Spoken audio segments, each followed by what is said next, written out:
niya na ayaw yan umalis ng pwesto. Hindi ito totoo ang sa pinag-establishon. Hindi, picturean mo.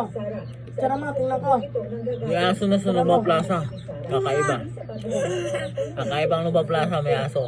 Ang ginawa lang niya ay magpalit ng House Ang galing.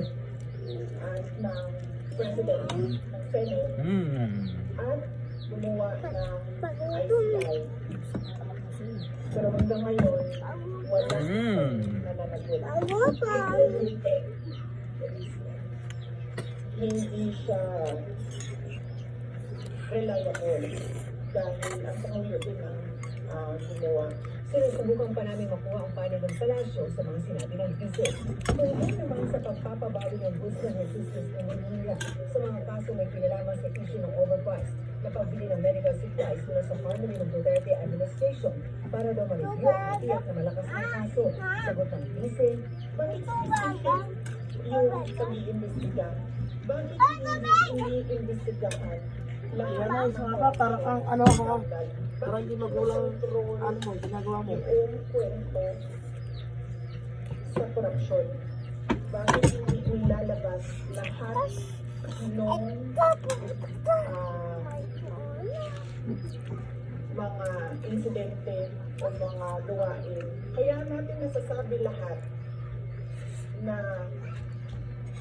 merong controlling the narrative ay dahil pinipili nila kung ano yung gusto nila investigahan. Kapag medyo tatamaan na, o meron tatamaan, o tatamaan na talaga ang Office of the President, ang administrasyon sa investigasyon, ay biglang namamatay yung investigasyon. Wala, nalilipin, malulubog. Samantala, kinagulat ng DG ang pagkapresa sa budget ng Office of the Vice President. Open August 15, nung Kumain ka na. Kumain ka na. expectations of the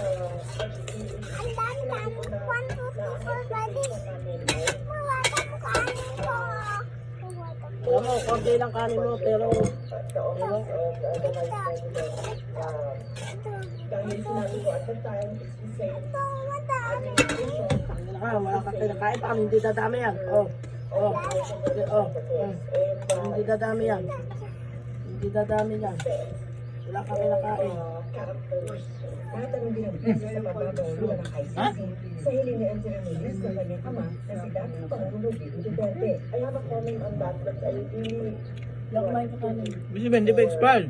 the decision on Gaza Zamboanga Secret Visit para dumating sa